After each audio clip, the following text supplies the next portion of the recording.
I still remember the taste of that morning. Bitter coffee that had gone cold before I could drink half of it, the stale air of the boardroom recycled too many times through the vents, and the faint chemical smell of the polish on the mahogany table that never left. It was supposed to be a regular Monday all-hands, the kind we all dragged ourselves into half awake and half dreading whatever new mandate management wanted to roll out. But that morning was different. The room carried a charge, a kind of restless energy I could feel in the pit of my stomach. I had been through enough of these meetings to recognize when something was coming, and something was definitely coming. Gregory Francis, our CEO, walked to the front with the easy stride of a man who owned the place, which, in more ways than one, he did. He was tall, silver at the temples, his tie knotted perfectly, his voice deep and commanding. I had worked under him for 11 years, and though he had never truly known me by name, I had always known him. He was the kind of man who inspired both respect and fear, who could charm investors with one hand while signing layoff orders with the other. "Ladies and gentlemen," he said, his voice spreading across the room like a polished sermon. "We stand at the threshold of transformation. Our industry is evolving faster than ever, and to survive, we must evolve with it. We cannot afford to rely on yesterday's thinking." I bristled at the phrase, yesterday's thinking. It was always those words. The same words people used when they wanted to bury everything we had built, the code that kept the lights on, the frameworks that kept money flowing, the unseen infrastructure that people like me had held together with sleepless nights and sheer willpower. Yesterday's thinking was the backbone of this company. But to him, to men like him, it was a curse, a disease to be purged. Gregory paused for effect, letting the silence stretch. Then he gestured to the man standing beside him. "This," he announced with paternal pride, "is Damian Francis, your new director of product innovation." The room erupted in polite applause. Too polite, the kind of applause that hides unease. I joined in with the same mechanical rhythm, but my eyes stayed on Damian.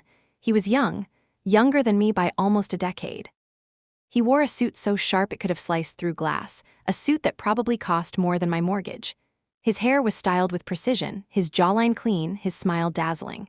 He looked like he belonged on the cover of Forbes, not in the trenches of real work. His eyes swept the room, not in recognition, not in camaraderie, but in appraisal. Cold, assessing, cataloging us like assets at an auction. When his gaze met mine, I felt the dismissal in it, the unspoken calculation. 38, hair pulled back too hastily, lines carved around eyes that had stared at too many glowing monitors, a blazer that was one season too old. He looked at me and I could almost hear his thoughts, obsolete, outdated, expendable. "I'm honored to join this team," Damian said, his voice smooth, practiced. "But I'll be direct. Some of our processes are outdated. We cannot compete in today's market with yesterday's thinking." The phrase again, like a dagger, turned twice. My jaw tightened. Yesterday's thinking. My yesterday's thinking had kept this company alive when the servers crashed in the middle of a product launch. My yesterday's thinking had salvaged projects that investors had written off. My yesterday's thinking had pulled us from bankruptcy when no one else could. But none of that mattered in this room, not when Gregory stood there beaming like a proud father. The meeting rolled on, though it felt less like strategy and more like a coronation. Damian arrived 15 minutes late, sipping a designer coffee, radiating casual arrogance. He talked about agile transformation and digital disruption with the ease of someone reading from a script. "I've reviewed our analytics pipeline," he declared, though he had only been with us for 3 days. "It's functional, but we need to think bigger, bolder, sexier. We need scale." Across the table, Janet from QA raised her hand. She was my comrade in arms, someone who had spent as many nights as I had coaxing fragile systems back to life. "The current system processes 2 million transactions daily with 99.9% accuracy," she said, calm and factual. "What specific improvements do you see as necessary?" Damian smiled, a smile that didn't reach his eyes. "See, that's the problem, incremental thinking. You're focused on maintaining, not disrupting. Where's the moonshot? Where's the leap forward?" Moonshot. Leap forward? Empty words from a man who had never stayed up debugging at 4 in the morning with his eyes burning and his heart racing. My hands curled into fists under the table, nails digging into my palms. The meeting ended without conclusion, just a cloud of unease settling over us. Janet slipped out quickly, shoulders hunched. I followed minutes later and found her in the bathroom, hands gripping the sink, tears falling freely. "He called me a legacy blocker," she whispered, her voice broken. "Said I was married to outdated paradigms. Legacy blocker. That was what we were now, not employees, not experts, not veterans who had carried this company for years. We were obstacles, relics, hardware waiting to be replaced. That was the day Damien took over. That was the day the air shifted, the day the company I had bled for felt like it had died, though no one wanted to admit it. The weeks that followed were chaos dressed in expensive suits. Damien held endless innovation sessions where he lectured us on thinking outside the box, never realizing that we had built the box in the first place. He brought in consultants who charged more in an hour than I earned in a week, only to repeat what we already knew. He introduced new protocols that slowed everything down in the name of efficiency. But the insult that cut deepest was when he started asking for our work. Not to learn, not to collaborate, to steal. "Evie," he said one afternoon, leaning against the divider of my cubicle with the posture of a man too comfortable in other people's spaces. "Mind sharing that customer segmentation analysis you did last quarter? I want to understand your vintage approach." Vintage, like I was an antique in a museum. I handed him the files because what else could I do? He was Gregory's golden boy, the heir apparent. The rest of us were just scaffolding to support his climb. I told myself it was just one report, one analysis, but it was the beginning. The real breaking point came when I had been working on a predictive model for the European market. 4 months of effort, nights, weekends, holidays blurred into endless code and charts. It was my masterpiece, my proof that I was still worth something.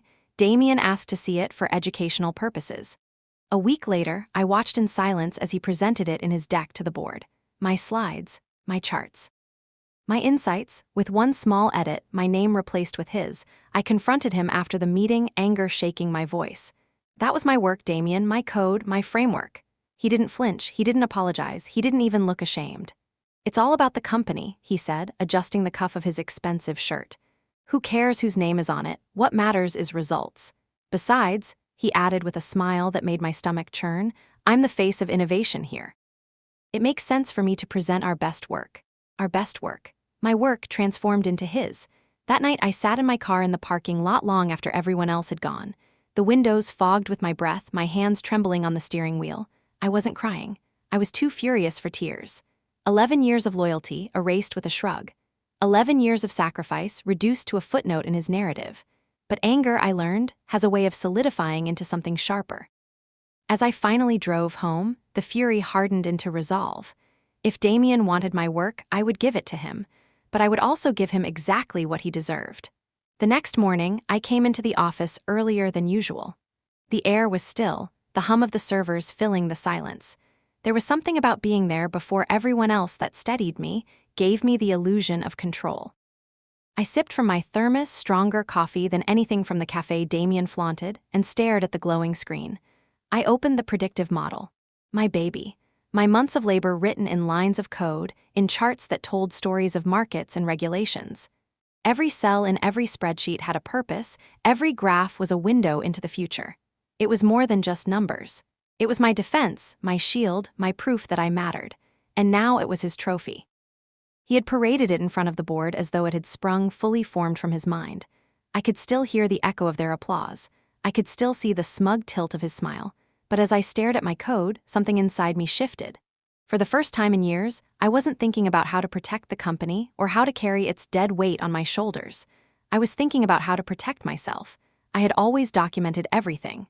Every change, every iteration, every late-night save. Metadata, timestamps, login histories. It was all there, every breadcrumb. Suddenly, those tedious records that HR never cared about weren't just clutter. They were weapons. That realization settled over me like armor. When Damien walked past my cubicle later that morning, leaning casually against the divider like he owned the place, his cologne cloying in the recycled air, I smiled back at him. A smile I had perfected over 11 years of corporate politics, the kind that revealed nothing. "Evie," he said, dragging out my name like it was an afterthought, "about that framework you showed me. I want to study it more closely. Educational purposes, you know. Could you send me the final version? I'd like to really familiarize myself with it before next month's big pitch." The European pitch. The contract that could bring in 30 million, the one Gregory had staked Damien's future on. "Of course," I said, my voice warm, even. My fingers itched with the truth I kept hidden. His grin widened. "See, this is how we modernize. Old wisdom meets new vision." Old wisdom. I was 38, not 80. but I let the insult slide, watching him stroll away as if he had just given me a compliment. That night, long after everyone had gone home, I stayed behind. The office was quiet, shadows stretching long across the carpet. My fingers moved quickly, copying, saving, renaming. I made a version of the presentation that was flawless, polished, ready to impress investors. That one I uploaded to the shared drive where he could find it easily. And then I made another. It looked the same on the surface, same fonts, same color scheme, same opening slides, but deep inside it carried a different story. Breadcrumbs he would never notice until it was too late. I sat back, staring at the screen, a strange calm settling over me. I whispered to myself just to hear the words aloud. You want my work? Fine, present it, present all of it, even the parts you never saw coming. The following days passed in a blur. Damien strutted through the halls, his arrogance growing louder with every stolen idea. He borrowed more analyses, more reports, always under the guise of collaboration. Each time I smiled and handed it over. Each time my plan solidified. People started whispering. Janet caught me one afternoon by the coffee machine. Are you okay? She asked, her eyes worried. You've been different lately. I'm fine, I told her, and maybe I even believed it, because for the first time in a long time I felt powerful. The tension peaked 1 week later when Damien called me into his corner office. It had the best view in the building, the kind of view you earned after a lifetime of sacrifice. But Damien had been handed it like a party favor. He leaned back in his leather chair, hands folded behind his head. I've been thinking, he said casually, about the authorship of the upcoming presentation. Since I'll be presenting, it makes sense to list me as the primary author. Of course, we'll credit the analytics team as contributors. The analytics team, not me, not my name, just an anonymous group buried under his spotlight. I see, I said evenly. You understand, right? His smile was infuriating. It's about perception. Investors want to see innovation, fresh thinking. No offense, but you're not exactly the face of transformation. No offense. Always the prelude to an insult. I nodded slowly, the mask never slipping. I understand completely. He clapped his hands together, triumphant. I knew you'd be a team player. Just send me the final version by Thursday night. I want to have time to really get familiar with the material. Familiar. As though he hadn't been parading my work for weeks. When I left his office, the city skyline glinting through the glass behind him, I knew there was no turning back. Thursday night arrived. I stayed until nearly midnight, polishing every slide, every visualization, every note. The presentation was perfect. My magnum opus disguised as his debut. I saved the final version, uploaded it to the shared drive, and sent him a crisp, professional email. Final presentation attached. Good luck tomorrow. Then I turned back to my computer, opened my local copy, and made one small change, just enough. I saved it under a name he would recognize instantly, a name that mimicked his own careless habits. Final use this one, PPTX. I copied it onto a USB drive and slipped it into my bag. The trap was set. That night, driving home under the pale glow of the streetlights, I felt something I hadn't felt in years. Not anger, not despair. Control. Damien thought I was a relic, a legacy blocker, a piece of hardware waiting for decommission. But he was about to learn something very important. Legacy doesn't mean obsolete. Sometimes, legacy means leverage. Friday morning arrived with a weight in the air. The kind of weight you feel in your chest before a storm, the kind of heaviness that tells you something is about to break. The office buzzed louder than usual, though no one could say exactly why. People were dressed a little sharper, walking a little quicker, as though they knew instinctively that today mattered. Damien arrived just before 10, late as always, but he carried himself as if the world had been waiting for him. His hair was slick, his suit pressed, his grin wider than the skyline. He was the chosen son, the face of innovation, and today was supposed to be his crowning moment.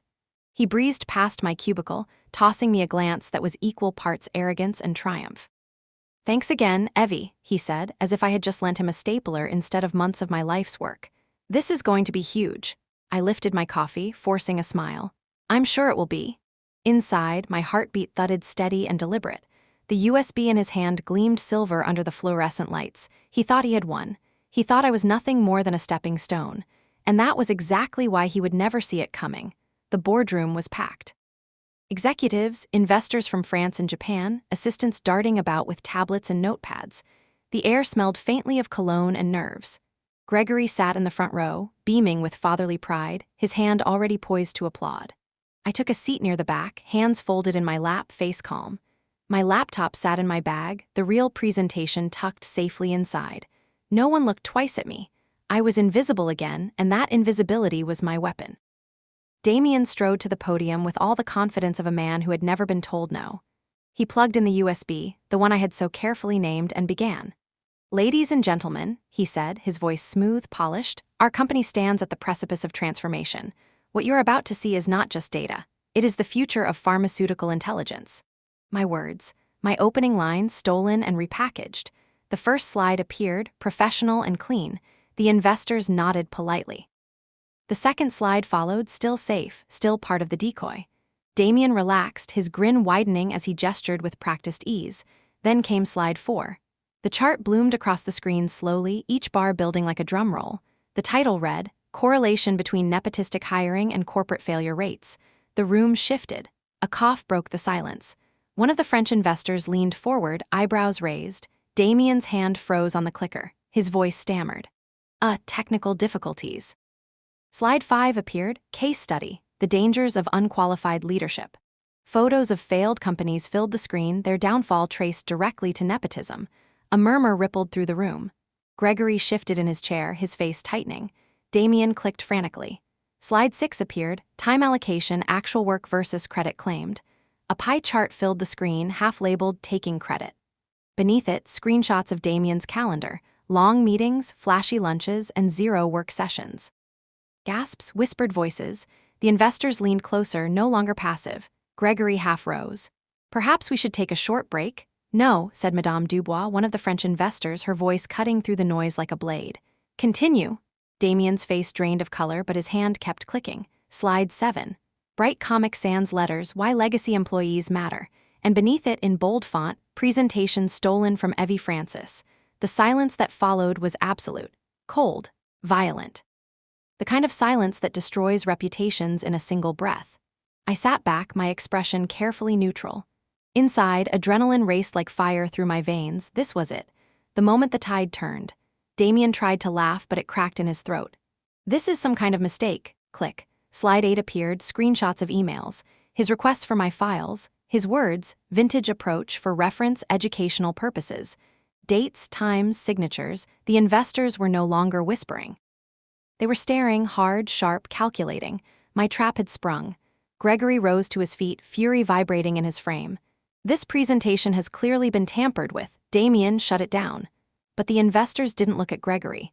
Their eyes slid past him, toward the back of the room, toward me.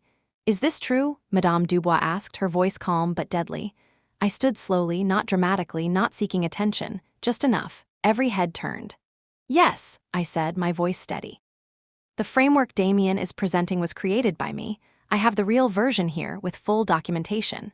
Gregory's face flushed purple. Damien stuttered, desperate. "She's lying, she set me up." One of the Japanese investors, Mr. Takashi, raised his tablet. "Then why did we receive documentation 3 days ago attributing the entire framework to Ms. Francis? Development logs, timestamps, login records, all hers." Damien's mouth opened, then closed, no words finding him. I walked forward, my laptop in hand, my steps slow, deliberate. "If you would like to see the real analysis, I can present it now." Madame Dubois smiled faintly. "Please, we would like very much to hear from the actual innovator." Behind me, Damien's voice cracked into panic, high and brittle.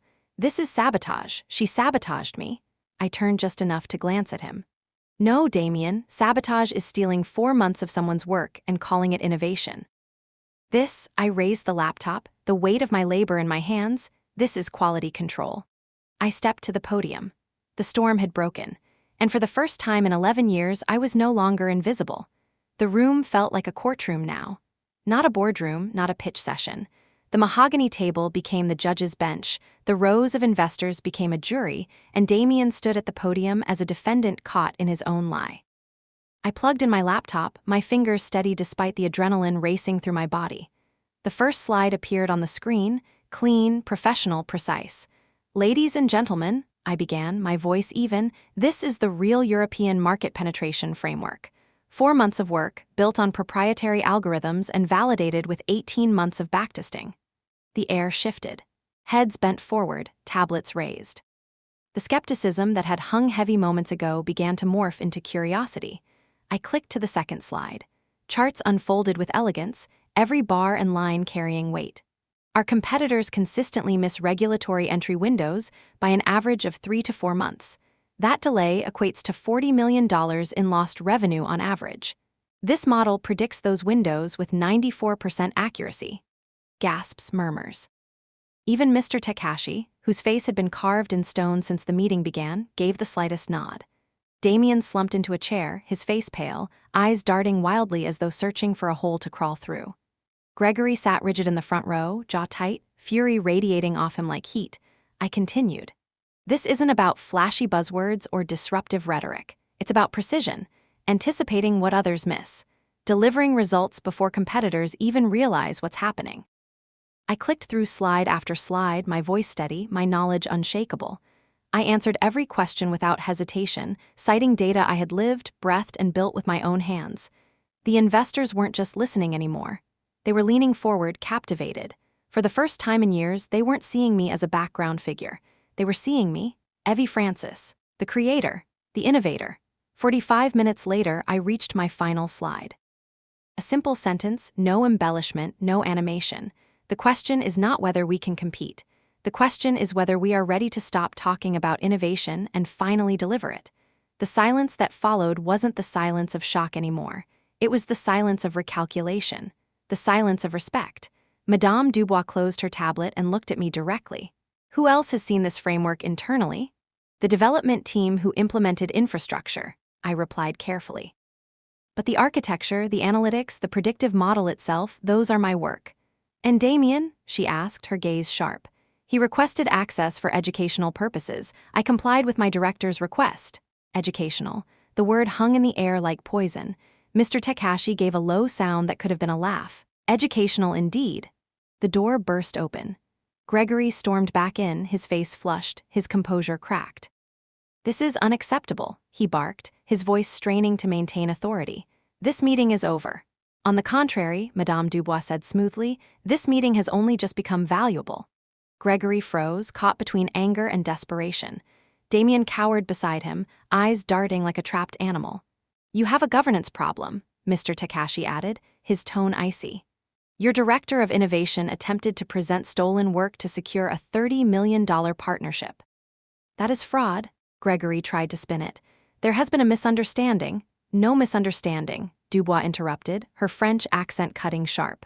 We received documentation 3 days ago from your own employee, Ms. Francis here. All eyes turned back to me, my insurance policy. The emails, the logs, the metadata, all sent in advance, quietly, carefully. Gregory's shoulders sagged. For the first time in 11 years, I saw him not as a titan of industry, but as a man cornered, exposed. After the meeting, chaos erupted. Investors demanded private conversations. Emails flew. Phones rang nonstop. Damien disappeared, slipping out of the building before anyone could stop him. Gregory was left behind, his power bleeding away in front of everyone. I walked back to my desk, my steps measured. Heads popped up over cubicle walls, eyes wide, whispers spreading like fire. Janet was waiting with a cup of coffee. Her smile was hesitant, but her eyes glowed with something that looked like pride. Did you really make spreadsheets dance? I allowed myself a small smile. Allegedly. She laughed, the sound cutting through the tension like sunlight. For the first time in weeks, maybe months, I laughed with her. The victory was intoxicating, but it was also dangerous. I knew Gregory. He wasn't going to let this go. He would find a way to make me pay. Sure enough, that afternoon my inbox chimed. An email from HR. Please report immediately regarding the events of this morning's presentation. I sat for a moment, staring at the screen. Then another email appeared, this one from an address I didn't recognize. Ms. Francis, I represent NextScore Analytics. We have been following your work with great interest. Would you be available for a confidential discussion this week?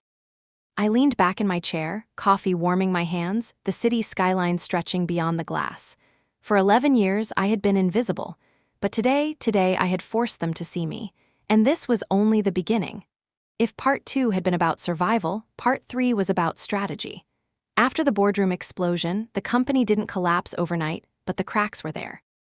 You could hear them in the hushed voices by the elevators, see them in the way people avoided Gregory's gaze in the hallways, feel them in the way Damien's name became taboo, spoken only in whispers. For me, the aftermath was both vindication and danger. Vindication, because the investors had seen the truth with their own eyes. Danger, because I knew Gregory, and men like him never forgot humiliation. The HR meeting came first. I sat in a sterile room with beige walls and a table that wobbled slightly at the corner, across from two managers who looked like they'd rather be anywhere else. "Ms. Francis," one of them began, "we've reviewed the events of Friday's presentation. There are concerns about how the alternative slides were introduced." "Concerns?" I repeated, keeping my voice calm. "You mean the slides that exposed fraudulent behavior, the ones that showed my work was stolen?" The manager cleared his throat, shuffling papers. "Yes, but the manner of exposure raises questions about professionalism." Professionalism. That word stung worse than all the others. I had worked nights, bled into code, carried their systems on my back, and now I was being lectured about professionalism because I refused to be erased quietly. "I complied with my director's requests," I said firmly. "Every file I shared was requested by Damien. I delivered exactly what was asked. If you want to talk about professionalism, perhaps start with the director who presented stolen work." The other manager scribbled notes, lips pressed tight. They didn't argue. They didn't agree either. They were middle managers caught between power and truth. I left that room knowing one thing: the company would not protect me. That night, alone in my apartment, I stared at my laptop screen long after midnight. The city outside buzzed with neon and car horns, but in here it was just me, the hum of the fan, and the faint ache in my chest. I thought about leaving. NextScore's email still sat unanswered in my inbox. I could walk away, let the Francis empire burn without me, but a part of me wasn't ready. Not yet, because Damien wasn't done. Rumors said he had been suspended, but not removed. Gregory was maneuvering behind the scenes, trying to rehabilitate his golden boy. If Damien returned, and I knew he would, he'd come back angrier, more dangerous, more determined to bury me, so I made a decision. If he wanted a war, I would give him one, but it would be on my terms. The following week, the office tried to pretend life was normal. Meetings went on, reports circulated, deadlines loomed, but the air carried an edge. No one knew where Damien was, but his shadow lingered. On Tuesday, I received an email from Gregory himself. "Evie, I want you to support Damien as he prepares for the upcoming North American Investor Summit. Please provide him with the latest models and projections." It was signed simply Gregory, as if we were friends. I stared at the screen for a long time, my pulse thrumming. This was it. They were putting him back in play, no matter the cost. I replied within minutes. "Of course, I'll prepare the files," but I prepared more than files. For days, I worked quietly, building two versions of the analysis. One was flawless, the culmination of months of work. The other was something else entirely. On the surface, the second version looked identical, but woven inside were threads only I could see, mislabeled variables that shifted results just enough to collapse credibility, charts that revealed hidden truths about stolen work, metadata trails pointing back to Damien's logins. It wasn't sabotage. It was a mirror. A trap designed to reflect his theft back at him in the most public way possible. Every keystroke felt like a step deeper into dangerous territory. But instead of fear, I felt clarity. 11 years of being overlooked, disrespected, erased, this was my answer. The night before handing over the files, I stayed late again. The office was nearly empty, the only sounds the distant hum of cleaning crews and the steady clack of my keyboard. I saved the polished version to the shared drive, naming it neatly, professionally. Then I saved the other version. Final, use this one in a PPTX. I whispered into the silence, my voice low but sharp. "You want my work? Fine, take it, take all of it, and let's see how you survive presenting it." When I shut down the computer, I caught my reflection in the dark window. For a moment, I didn't recognize the woman staring back. Her eyes were sharper, her jaw tighter, her shoulders squared with purpose. That was the moment I realized I wasn't just defending myself anymore, I was hunting. The next morning, Damien reappeared.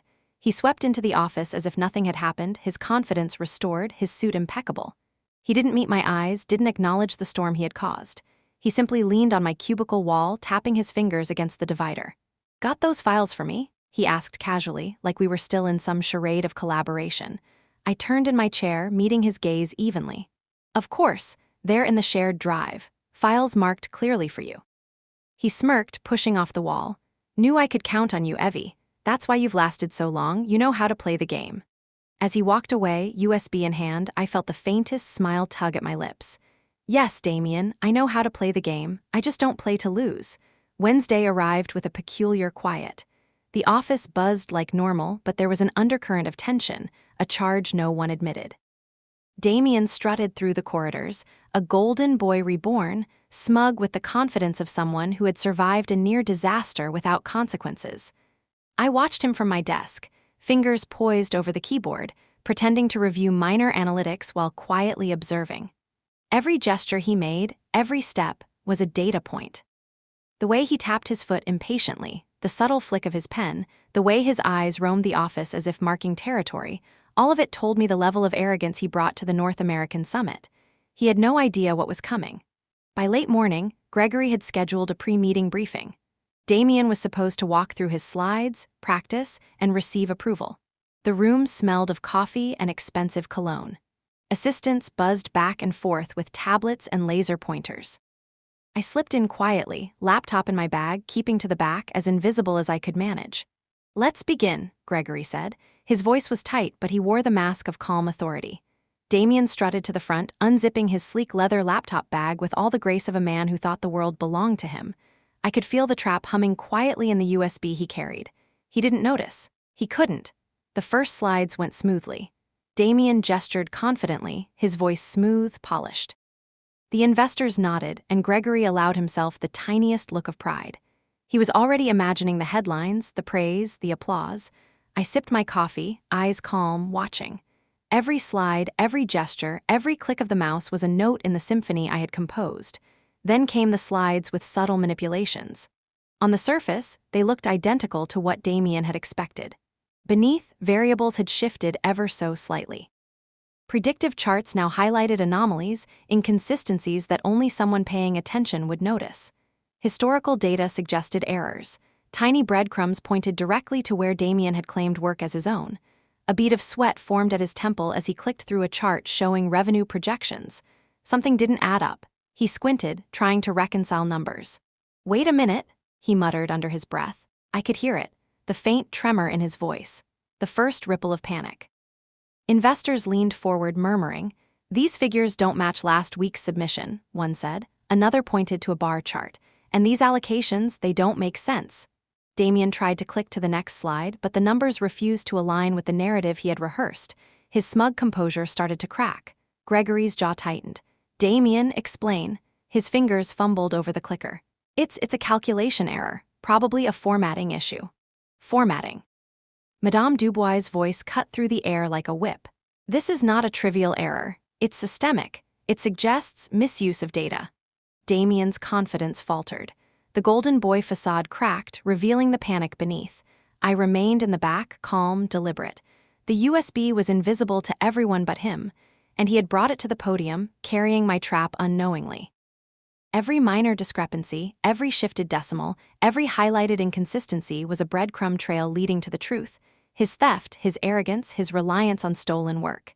He clicked frantically, trying to regain control, trying to force the numbers back into alignment with his story. But the presentation was no longer his. It belonged to me. I whispered under my breath, barely audible, "You wanted my work. Here it is, all of it." The investors' murmurs grew louder. Phones were raised, some typing notes rapidly, others taking pictures. The whispers of doubt began to spread like wildfire through the room. Gregory's hands clenched the edge of the podium. He had never seen Damien like this. He had never seen a meeting like this. The high point came when Damien's own slides highlighted a series of inconsistencies he hadn't noticed. Data points contradicted each other. Timestamps revealed that the analysis had been modified after he claimed authorship. Graphs he had promised were innovative, actually mirrored the structure of my previous work perfectly. "Ms. Francis," Madame Dubois said, looking directly at me, "would you clarify these anomalies?" I stood slowly, each movement deliberate. "These are the models I developed. The predictive algorithms, the historical analyses, they are my work." Damien requested access for reference. Everything presented as his was actually produced by me. The room went silent. Gregory's face turned a shade of red I had never seen before. Damien froze, his mouth opening and closing like a fish. For the next 20 minutes, I walked them through the real framework. Step by step, slide by slide, charts, algorithms, predictive analytics, all of it explained clearly, confidently. The investors leaned forward, absorbed, asking questions. I answered them all, precise, unwavering. Damien could only stumble behind me, powerless. Every question I fielded, every clarification I offered made him smaller in the eyes of the room. His stolen confidence crumbled, replaced by panic. Gregory fumed silently, trapped between paternal pride and the undeniable reality. By the time I finished, the room had shifted entirely. The power balance had tilted. I wasn't just recognized, I was respected. And Damien? He was exposed, humiliated, his authority dismantled before the very people he had tried to impress. Madame Dubois closed her tablet with a decisive click. "Thank you, Miss Francis. We appreciate your clarity and expertise. Your work is remarkable." I nodded politely, masking the thrill that surged through me. The golden boy who had thought he could glide over the company's legacy, claiming credit as he pleased, had met his first true obstacle. And that obstacle was me. As I packed my laptop that afternoon, a subtle sense of satisfaction settled over me. But I knew this was just the beginning. Damien would return. Gregory would not forget. And the battle for recognition, for justice, for the integrity of my work was far from over. Yet, for the first time in 11 years, I had won something tangible. I had forced them all to see me. I whispered softly to myself, a private acknowledgement of victory and resolve. "You wanted my work, you have it, but the game isn't over." The room was electric, charged with disbelief. Damien stood at the podium, trying to salvage the presentation, but the numbers refused to bend to his story. Each slide he advanced only deepened the cracks in his narrative. The investors, no longer passive, leaned in, eyes sharp, waiting for explanations that never came. I stayed seated near the back, pretending to review notes, my heart calm, measured, but every nerve in my body alert. I could feel the energy shift with every muttered question, every raised eyebrow. This was the moment I had waited for. 11 years of invisible labor, erased recognition, silent sacrifices, it all led to this. Damien fumbled through his slides, clicking furiously, but the inconsistencies carefully planted were impossible to ignore. Charts contradicted each other. Projections didn't align. Metadata revealed timestamps showing he had claimed my work as his own. He muttered, "This must be a formatting error," voice high, cracking under stress. The investors were unimpressed. Madame Dubois spoke first, her voice slicing through the tension. "Mr. Francis, these figures do not align with what we received previously. Could you explain these discrepancies?" Damien's confidence cracked. Yes, technical difficulties." "Technical difficulties?" Another investor interjected. "These are systemic errors. They suggest improper conduct." Gregory's hand tightened on the podium. The man who had orchestrated so many boardroom victories looked suddenly small. Damien's face paled, the mask of the golden boy completely shattered. I rose slowly, deliberately, feeling every eye turn toward me. "These models, these algorithms, the predictive framework, this is my work." Damien requested access for reference, and I provided it. Every part he claimed as his own was created by me. The room went silent. Shock, disbelief, recognition. The air vibrated with tension. Gregory's face flushed, Damien froze, eyes wide with panic. He opened his mouth, but no words came. I clicked my laptop, stepping toward the podium. Slide after slide unfolded, presenting the real framework, the algorithms, the analytics. Step by step, I explained the logic, the validation, the results. I answered every question with clarity, precision, authority. The investors listened, captivated. Damien slumped in his chair, powerless. Gregory's jaw clenched as the reality sank in. The truth could not be denied. The highest point came when I presented the slide labeled clearly, authorship records and version history. Timestamps, login records, email correspondence, all led directly back to Damien's false claims. The investors were astounded. Whispers spread like wildfire. Phones clicked, notes were taken. The golden boy had no defense. Madame Dubois leaned forward. "Ms. Francis, your work is impressive. We appreciate your transparency and expertise." I nodded calmly, hiding the surge of triumph that surged through me. The boardroom had been transformed from a stage for Damien's performance into a courtroom of truth. Gregory attempted damage control. "This meeting is over," he barked. "I will handle the matter internally." "No, Gregory," Madame Dubois said smoothly. "This meeting is only just beginning. Transparency is paramount. Fraud cannot be overlooked, even for family." Damien's voice cracked as he tried to protest. "This is sabotage." "She sabotaged me?" I turned, voice steady. "No, Damien, presenting stolen work is sabotage. My work was never yours to present." The room vibrated with tension. Investors, executives, assistants, all eyes were on us. Damien's carefully constructed image was falling apart in real time. I could see the panic spreading, the calculations in Gregory's mind as he tried to think of a way to recover control. He realized, as I did, that this wasn't about just a presentation anymore. This was about credibility, integrity, and power. As I finished presenting, I walked to the back of the podium, letting my gaze sweep over the room. The investors nodded, appreciative, impressed, some clearly relieved. They had finally seen the real innovator. Damien remained frozen, the realization that he had been outmaneuvered settling over him like ice. Gregory muttered under his breath, his authority shaken. His son had failed spectacularly, and there was no easy way to fix it. After the meeting, the atmosphere in the office was electric. Whispers, questions, and rumors filled the halls. People I had worked alongside for years approached me quietly, offering congratulations, smiles, words of awe and relief. Janet was the first to reach my desk. "Evie," she said softly, "that was incredible. I've never seen anyone do what you just did." I smiled faintly. "It's only the beginning." Even as I savored the moment, I knew the danger hadn't passed. Damien would retaliate. Gregory would try to protect him. But for now, the tide had shifted. I had forced the world to see me. By the end of the day, emails from investors poured in. Messages of praise, requests for meetings, invitations to discuss collaborations.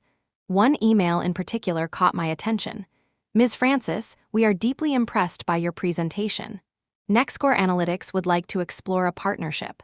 Please contact us at your earliest convenience."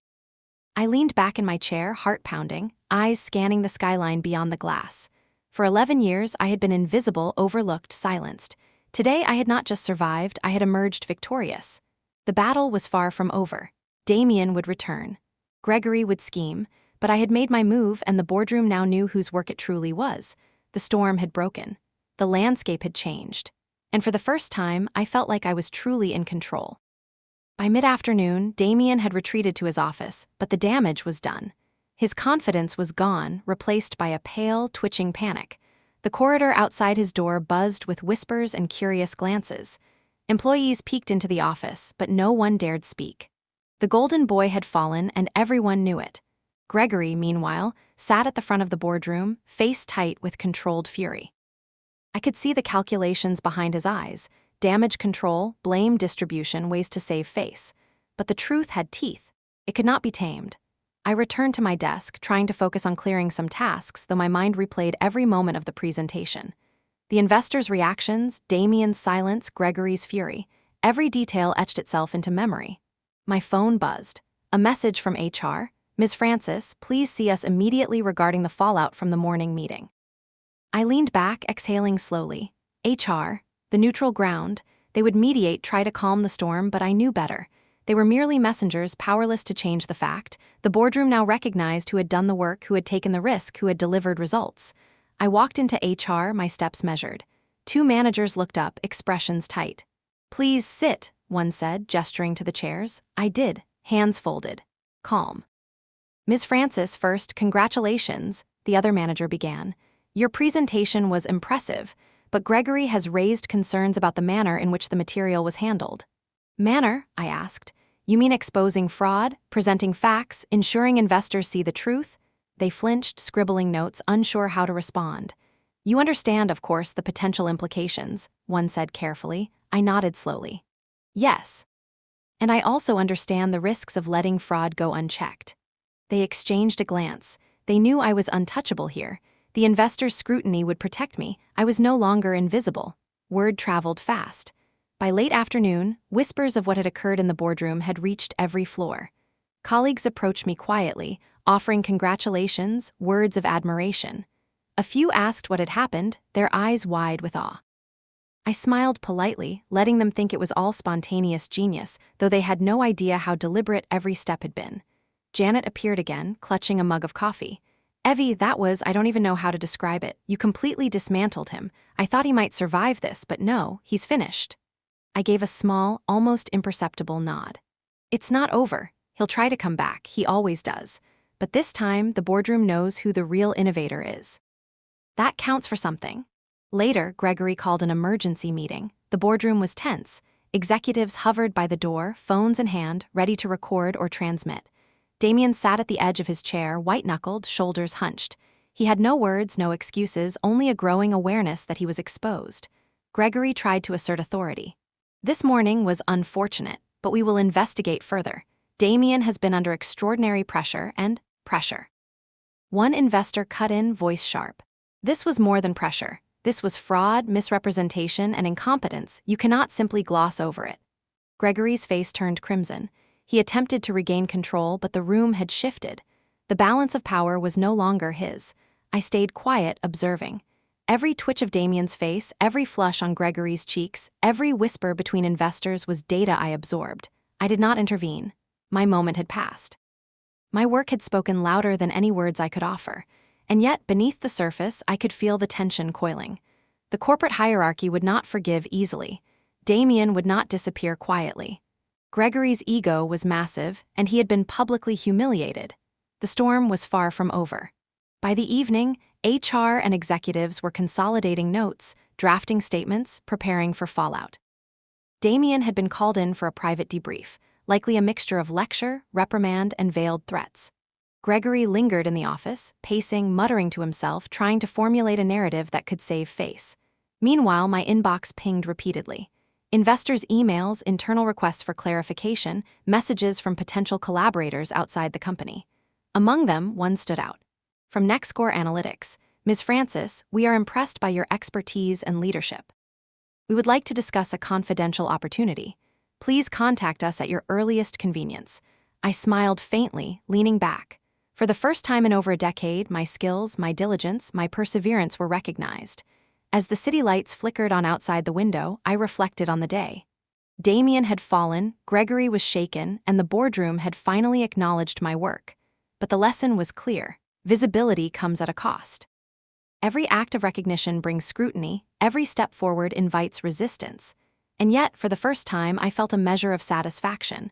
I had controlled the narrative, revealed the truth, and maintained my integrity. The golden boy had stumbled, the CEO had faltered, and I had emerged intact, stronger than before. But even in victory, I knew the danger was far from over. Corporate politics is relentless, and ambition can blind the wisest. Damien would recover, Gregory would scheme, and the struggle for respect, recognition, and control was ongoing. I whispered softly to myself, a quiet affirmation in the dark. You wanted my work, you got it, but the game is far from over. The office was quieter than usual the next morning, but the silence was heavy, loaded with anticipation. People moved with caution, their eyes flicking toward Damien, who now shuffled through the hallways like a man haunted. His swagger was gone, replaced with a tense, forced confidence that betrayed every step he took. I arrived early, as always, to find the remnants of yesterday's chaos still lingering in the air. The scent of polish and coffee seemed sharper somehow, the fluorescent lights harsher, as if the office itself had taken note of the storm. Gregory held a private meeting with the board and key executives. I wasn't included. I didn't need to be. I had already proven my point. And yet, I watched from a distance, observing, analyzing. Every reaction, every glance, every whispered word was data. By mid-morning, HR called me in. The same beige walls, the same wobbly table, the same faces trying to maintain neutrality. Ms. Francis, one of them began, voice cautious, we need to discuss the fallout from yesterday's presentation. There have been numerous inquiries, and the board wants clarity on the next steps. I nodded, my expression calm, though inside my mind raced. Of course, what do you need from me? They exchanged a glance. The board has requested that you provide a formal account of the presentation and its development. They also want recommendations on moving forward with Damien. I leaned back slightly. Formal account. Recommendations. My role had shifted from observer to authority. I was being asked to weigh in on the consequences of someone else's misdeeds. Very well, I said.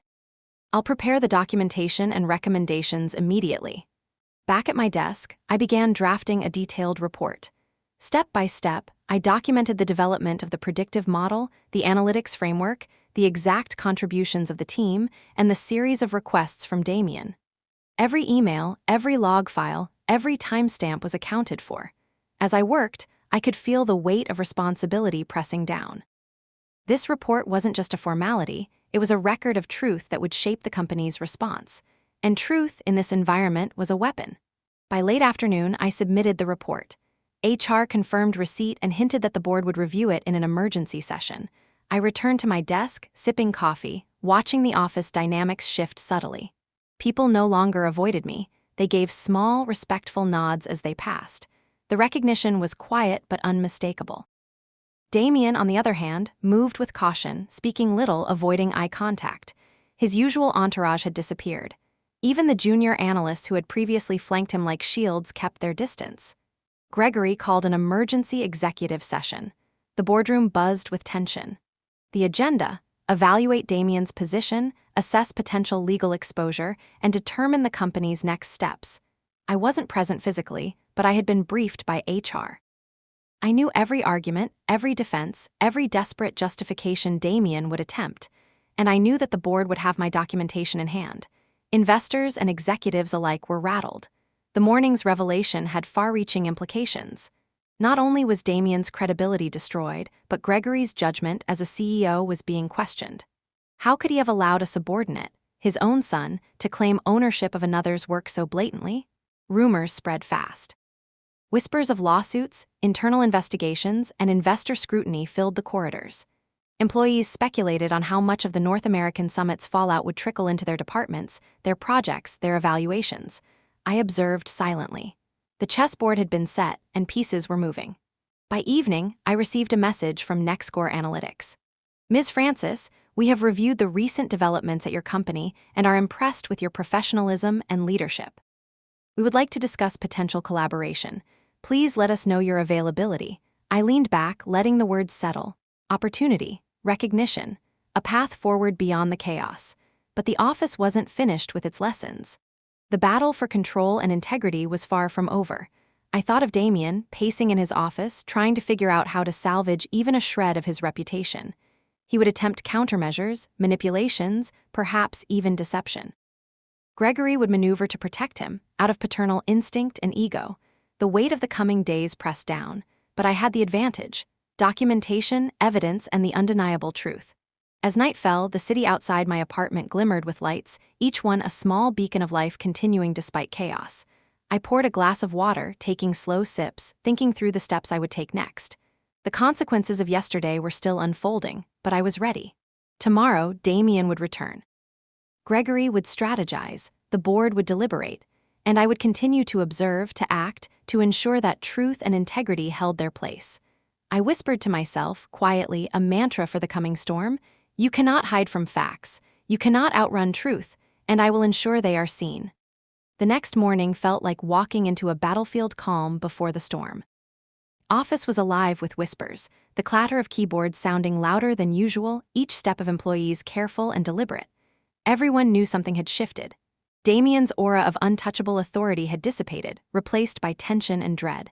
I arrived early, as I always did, and paused at the entrance. The lights hummed above, the polished floors gleaming faintly. I could almost hear the silent conversations taking place in corners, the subtle questioning glances, the quiet admiration and fear. My phone vibrated. An email from HR. Ms. Francis, please attend an urgent board review session regarding the fallout from Damien's presentation. I exhaled slowly. The board was moving quickly, consolidating the events, assessing damage, and beginning to determine accountability. It would not be long before they dug deeper into Damien's activities, and I had a feeling that once they did, more truths would emerge. In the boardroom, the atmosphere was tense and electric. Executives sat with rigid posture, notes at hand, ready to dissect every detail of Damien's failure. Gregory arrived last, face taut, eyes scanning the room as if daring anyone to speak against him. He knew the exposure yesterday had weakened his position. I was called in shortly afterward, escorted by an HR representative. The boardroom was silent as I entered. All eyes turned to me, a mix of curiosity and respect lingering in the gaze of those who had witnessed the previous day's events. Ms. Francis, one of the board members began, your documentation has been reviewed. We appreciate the clarity and thoroughness. We would like your input regarding next steps. I nodded, keeping my voice calm. I will provide recommendations based on evidence and the objective outcome. Damien's conduct cannot be overlooked, and measures must be taken to protect the company's integrity.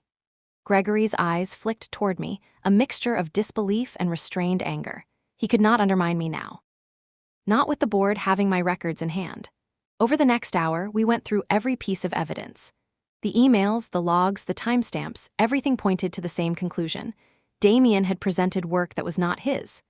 The board members asked for clarification, and I explained, step by step, how the analysis had been developed, where Damien had claimed authorship, and how I had provided access under the guise of collaboration. By the end of the session, the board was convinced. They understood that the integrity of the work had been compromised and that disciplinary action was warranted.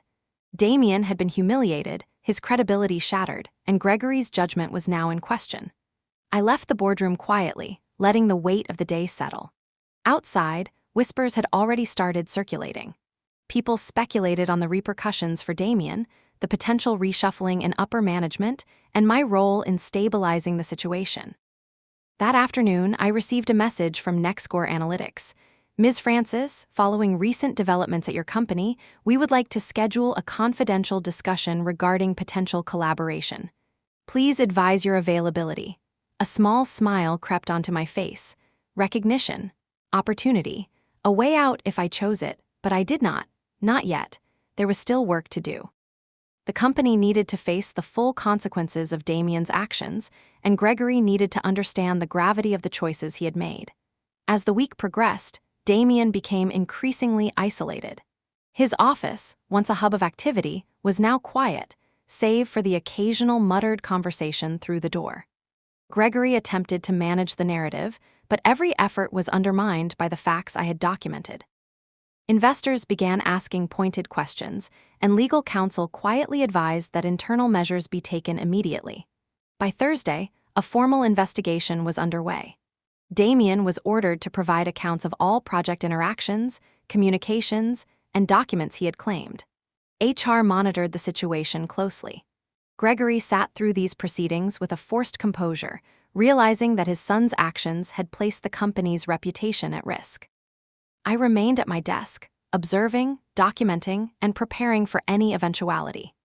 Every action, every meeting, every whispered conversation was data to be analyzed, ensuring that the truth would remain visible, and Damien could not manipulate the narrative. It was during this tense period that I began noticing subtle irregularities in Damien's files beyond what had been exposed. Transaction logs, encrypted communications, and hidden server activity hinted at something far more troubling than theft of credit. I didn't act immediately, choosing to monitor quietly, letting the patterns emerge. By the weekend, the picture was clearer. Damien had not only misappropriated my work, but he had also conducted unauthorized exchanges with external parties. Confidential data had been transmitted without authorization.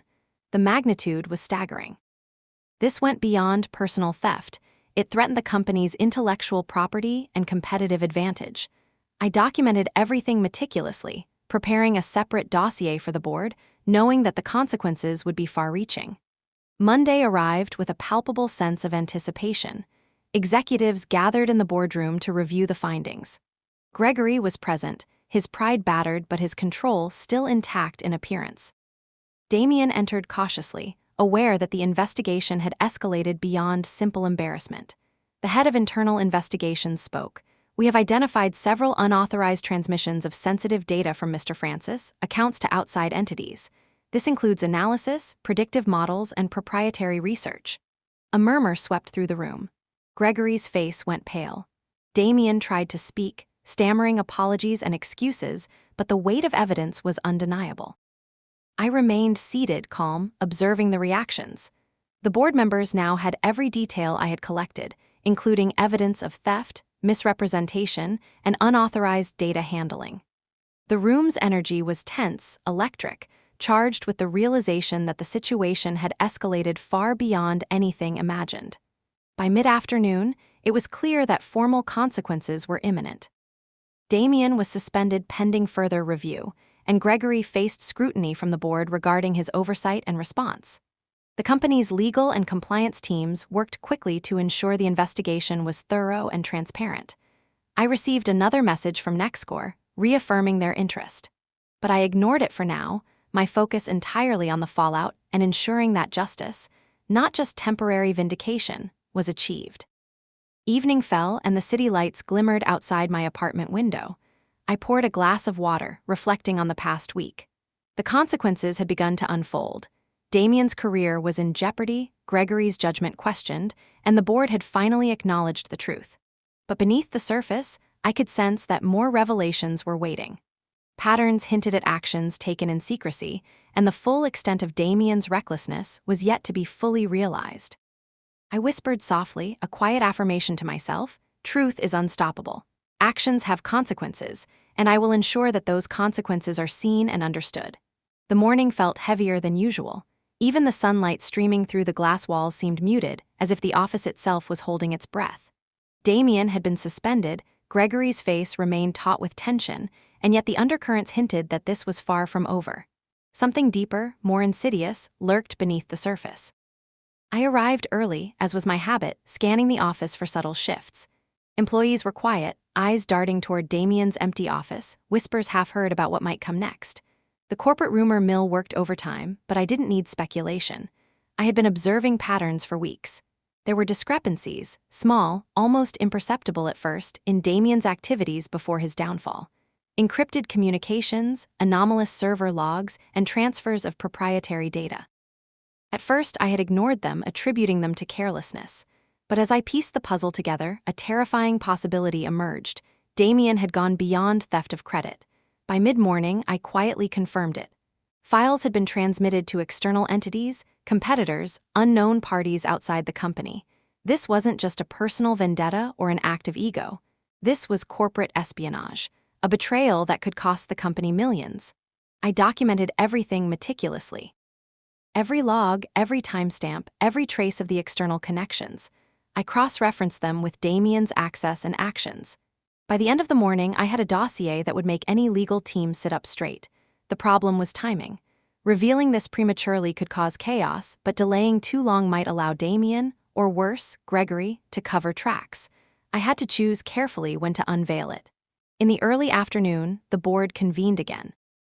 Gregory appeared with his usual mask of control, though his eyes betrayed anxiety. The executives waited, papers shuffled, murmurs bouncing off the walls. HR opened the session with a neutral tone, detailing Damien's suspension and the investigation into the North American Summit fiasco. I watched silently from my seat near the back. I had no intention of speaking yet. Let the board digest the first layer of the storm. Let Damien stew in the knowledge that the world had seen his theft and incompetence. Then came the subtle pivot. The head of internal investigations cleared his throat. "There is more," he said, "and it concerns the integrity of our proprietary data and transactions." A chill ran through the room. Gregory stiffened, Damien's face paled, and the executives leaned forward. This was it. The moment the hidden layer would be exposed. I waited until all eyes were subtly directed toward me. "The unauthorized transmissions extend beyond the North American Summit data," I said, voice calm but firm. "I have traced communications and data exchanges to external entities that had no business accessing our proprietary models. These actions constitute a breach of both corporate trust and legal compliance." The room went silent. Shock, disbelief, tension, the kind of energy that freezes air. Gregory's jaw tightened. "Evie, are you certain?" I nodded. "Every file, every log, every timestamp is verified. The evidence is irrefutable." Damien tried to speak, but no sound emerged. His eyes darted toward Gregory as if pleading for salvation. Gregory's silence was deafening. One of the board members, a woman known for her precise analysis, tapped her pen on the table. "This changes everything. Legal exposure, investor confidence, regulatory compliance. How long has this been happening?" "Several months," I replied, choosing my words carefully. The pattern was subtle at first, then escalated. The transfers increased in volume and sensitivity over time. Gregory's face drained of color. His attempts to interject were drowned out by the board's growing intensity. Damien sat motionless, unable to defend himself. It was the kind of exposure that doesn't just destroy careers, it shatters reputations, credibility, and authority. By late afternoon, the board convened a private session with legal counsel. I was called to present the full dossier. I stepped forward, placing the files on the table, each page meticulously organized. Graphs, logs, timestamps, communications, all pointing unequivocally to Damien's actions. The room was silent as I spoke, walking through each detail, showing how data had been transmitted, who had access, and the potential consequences. Every head nodded slowly. The truth was undeniable. When I finished, Gregory leaned back, pinching the bridge of his nose. This is catastrophic," he muttered. Damien's hands trembled. I didn't mean." No excuses, I said softly, meeting his eyes. You stole, you misrepresented, and you transmitted confidential information. The impact is not personal, it is corporate, and consequences follow corporate actions. The board deliberated for hours, discussing suspension, potential lawsuits, and how to communicate this to investors. Gregory attempted to shield his son, arguing for internal resolution, but the weight of the evidence was undeniable. The balance of power had shifted completely. I sat quietly, observing, knowing that my preparation, patience, and meticulous documentation had ensured that the company, the board, and the investors would see the truth clearly. Damien could no longer manipulate the narrative. He was fully exposed. By the evening, HR confirmed that further investigations would proceed, legal counsel would prepare actions, and executives would be briefed.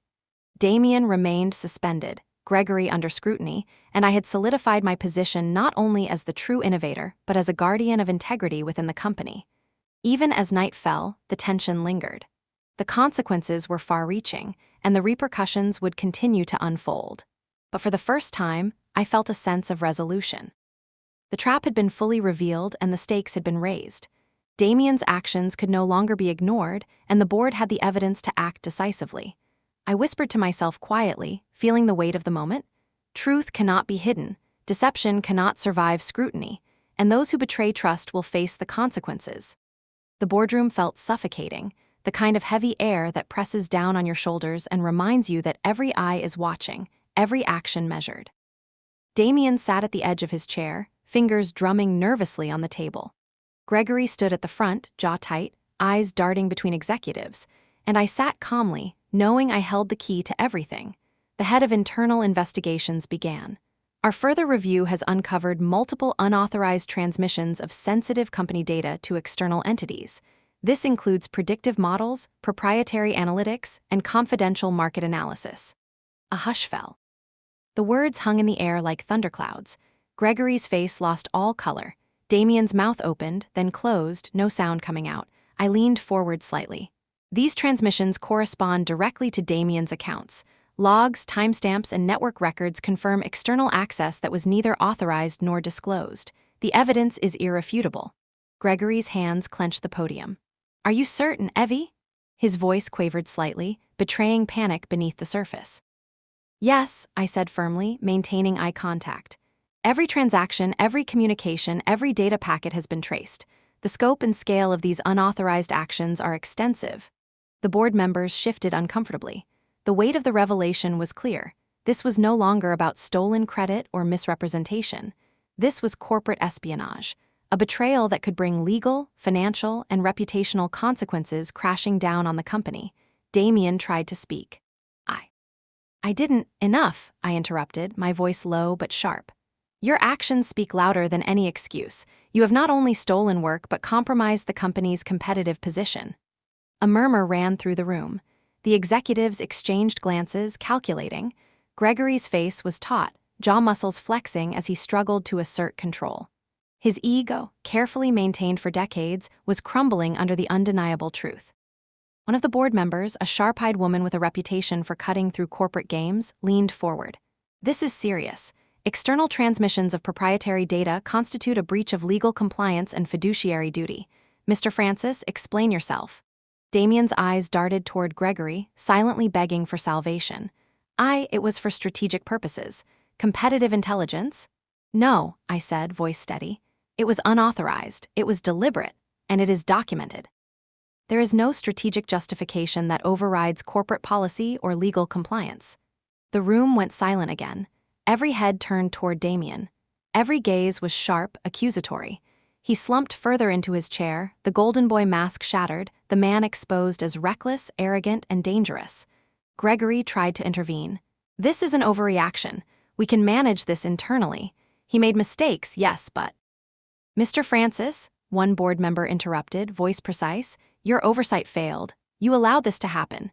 Your son's actions have put the company at risk. The board must act decisively to protect the organization. Gregory's shoulders sagged. He realized, as I had predicted, that his influence could not shield Damien from the consequences of his own recklessness. I remained calm, observing, documenting silently in my mind. The exposure was complete. Damien's arrogance had led him to the edge of professional annihilation, and the board now had all the evidence they needed to act. The executives reviewed the dossier I had prepared: logs, timestamps, server records, emails, network transmissions. Every step of Damien's unauthorized activity was detailed clearly, leaving no room for reinterpretation or obfuscation. The decision was unanimous. Damien would face suspension pending legal review, and Gregory would be required to present a formal accountability plan to the board. The company's compliance team would monitor all further actions, ensuring no further breaches occurred. Damien's face was pale, eyes wide. For the first time, he realized that his carefully cultivated image of competence and brilliance had evaporated entirely. He had been exposed, not by rumor, not by hearsay, but by meticulously documented truth. I left the boardroom quietly, but every step I took was deliberate. Colleagues whispered congratulations, admiration, relief. The employees who had once treated me as background now looked at me differently. I had not only defended my work, I had protected the integrity of the company and ensured justice was seen. As I returned to my desk, an email from NextScore Analytics appeared again. Ms. Francis, your expertise and composure in handling recent developments are impressive. We would like to schedule a confidential discussion regarding collaboration opportunities. I did not respond immediately. For once, I allowed myself to savor the moment. The trap had been sprung, the plot twist revealed, and the company had been forced to confront the truth fully. By evening, Damien had been escorted from the office under strict supervision. Gregory sat alone in his office, reviewing documents and emails, his composure shattered. The golden boy had fallen, the patriarch was shaken, and the board had taken decisive action. I looked out the window at the city skyline. Lights flickered, streets buzzed, life continued. But inside, the dynamics had shifted irrevocably. Truth had prevailed, integrity had been restored, and the forces of deceit had been exposed. I whispered quietly to myself, the mantra steady in my mind: you cannot hide betrayal. You cannot escape accountability.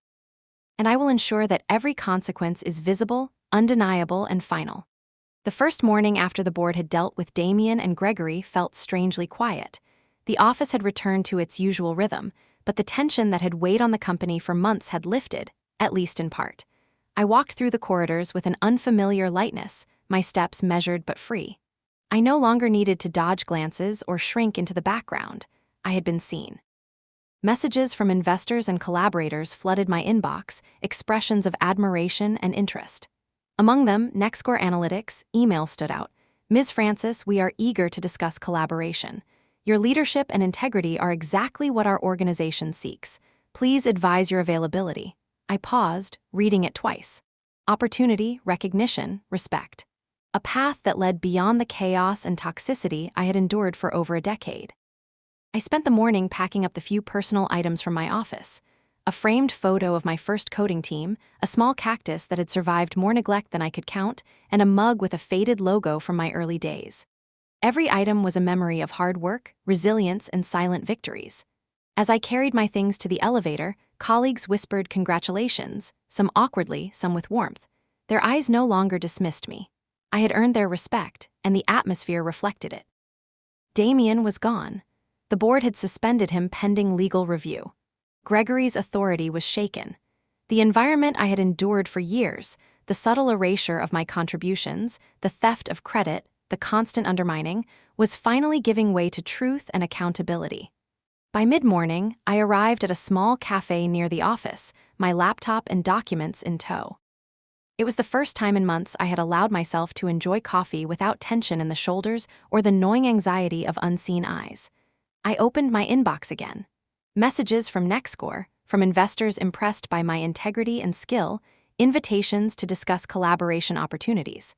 I allowed myself a moment to breathe, to consider the possibilities. Leaving the toxic environment of the Francis Company was not just a career move, it was liberation. Recognition for my work, respect for my abilities, and the chance to shape my own future. That afternoon, I drafted my formal resignation. I kept it concise, professional, and assertive. 2. Gregory Francis subject. Resignation effective immediately, I resign from my position at Francis Pharmaceuticals. I am grateful for the opportunities I have had, but I am moving on to pursue opportunities where my contributions are recognized and valued. My remaining projects will be documented and handed over to ensure a smooth transition.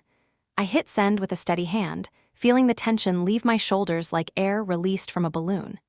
I spent the next few days preparing for the transition, documenting frameworks, training team members, and finalizing outstanding work. It was bittersweet. Part of me would miss the colleagues who had endured alongside me, the familiar hum of servers, and the rhythm of deadlines. But the majority of me rejoiced at the liberation, the freedom to take my knowledge, my skill, and my integrity into a space that valued them. Evenings were spent considering the future. The emails from NextScore promised challenges and opportunities, a company that valued results, not titles, a culture of merit, not nepotism. I imagined myself stepping into a conference room, presenting strategies, leading initiatives, earning respect not by surviving, but by excelling. Finally, the day arrived. I stepped out of my apartment, suitcase in hand, and hailed a taxi to NextScore Analytics headquarters. The sun glinted off the glass facade of the building, tall and imposing yet inviting. The lobby smelled of new construction, fresh coffee, and possibilities. I checked in with the receptionist, then took a seat in the waiting area. I could feel the weight of my past behind me, the office politics, the stolen credit, the hours of silent work, all of it crystallizing into a foundation for the future. When the door opened, I was greeted by the HR director and a senior manager. Their smiles were genuine, their interest sincere. No pretenses, no games, just an acknowledgement of skill, integrity, and vision. We walked to a meeting room, seats arranged around a polished oak table. The discussion began with introductions, but quickly moved into strategy, challenges, and opportunities. I spoke with confidence, sharing insights from my previous work, projecting ideas for growth, and collaborating in real time with professionals who respected my experience. It was invigorating. Every word I spoke was met with thoughtful consideration, questions, and engagement. For the first time in years, I wasn't fighting for recognition, I was already acknowledged. My work spoke for itself. As the session concluded, the HR director said, "Evie, we've followed your career for some time, and your handling of recent events demonstrates not only expertise but integrity. We are thrilled to have you join us officially." I smiled, the kind of smile that reaches your eyes. Relief, pride, and anticipation intertwined. Later that evening, I sat at my temporary desk at NextScore, gazing out at the city lights. I thought of Damien, of Gregory, of the toxic environment I had left behind. And I realized something important. The battle had not only been about recognition. It had been about self-respect, about proving to myself that I could act decisively, strategically, and ethically even in the face of betrayal. The phone buzzed with a message. "Welcome aboard, Evie. We are excited to see what you will achieve." I leaned back, exhaling, a deep sense of satisfaction washing over me. The chapter at Francis Pharmaceuticals was closed. The future, bright and full of promise, awaited. And for the first time in over a decade, I felt entirely free. The day of the international conference arrived. The hall was massive, filled with attendees from across the globe, investors, analysts, industry leaders. The air buzzed with anticipation, the hum of conversations blending with the subtle click of cameras and microphones being adjusted. I stood backstage, laptop in hand, reviewing my slides one final time. The sun streamed through the high windows, catching the edges of the stage in golden light. I felt calm, confident, ready. For years, I had waited for recognition. I had fought in boardrooms, endured theft, maneuvered through office politics, and ensured that truth would be seen. Today, I was stepping into a space where skill, integrity, and vision mattered more than nepotism or privilege. As I walked onto the stage, the spotlight hit and the room fell silent. All eyes were on me. I paused for a moment, taking a deep breath, feeling the weight of every challenge I had overcome. Then in a steady voice, I began. "Good morning. My name is Evie Francis, and I'm here to talk about integrity and innovation. About how results matter, yes, but how ethics, transparency, and respect for work define real success." The audience leaned forward. Every word resonated. Every gesture emphasized purpose. I spoke of predictive analytics, of frameworks that had driven growth, of lessons learned from failure and betrayal, without naming names but making the lessons unmistakable. I wove stories from my experience, about trust, responsibility, and the consequences of taking credit for work that is not your own. I shared insights on leadership, collaboration, and resilience, illustrating how integrity shapes both teams and outcomes. Somewhere in the middle of the presentation, I saw heads nodding, smiles, even a few murmurs of agreement. The room was engaged, attentive, and respectful. For the first time, I felt that the value of my work had transcended the confines of a single office or company. When the slides ended, a panel of investors and analysts stood, applauding. Hands went up with questions, curiosity, and admiration. I answered each confidently, citing data, offering solutions, sharing vision. The room listened. The room respected me. As the session concluded, one of the investors approached. "Ms. Francis, your experience is invaluable. Your leadership is exactly what the industry needs. We would like to explore partnership opportunities immediately." I smiled. Gratitude, pride, and relief intertwined. For over a decade, I had fought silently for acknowledgement. Now my voice was heard, my expertise valued. Later, in the emptying hall, I looked back at the stage. The lights reflected off the polished floor, casting long shadows. In those shadows, I imagined the ghosts of past boardrooms, of stolen work, of stolen recognition. But the past no longer held power over me.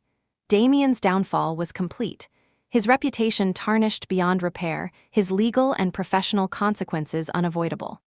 Gregory faced scrutiny, his decisions questioned by both board and investors. The golden boy and the patriarch had learned, the hard way, that integrity cannot be circumvented. And I had emerged intact, respected, and free. Walking out of the conference hall later that evening, I felt the city stretch before me in vibrant light. Opportunities awaited. Challenges awaited. But this time, I was in control of my own path. I thought of my mantra, whispered over and over through the storm of the past months. You cannot hide from truth, you cannot escape consequences, and integrity is always visible in the end. For the first time in over a decade, I felt entirely whole. Every sleepless night, every stolen credit, every challenge, it had led to this. Recognition, respect, and freedom. I turned my eyes toward the horizon, imagining the projects, the teams, the innovations ahead. The future was mine to shape, and I would do it on my own terms, with skill, vision, and integrity guiding every step. That night, alone in my hotel room, I opened my laptop one last time. Emails from NextScore, investors, and industry leaders filled my inbox. I replied, planned, strategized. For the first time, I was not reacting. I was acting, choosing my moves, defining my narrative. The past was behind me. The storm had passed. What remained was clarity, opportunity, and a new beginning. And as I closed the laptop and gazed out at the lights of the city, I whispered softly, a final affirmation. I fought for recognition. I demanded integrity. And I have earned the future I deserve.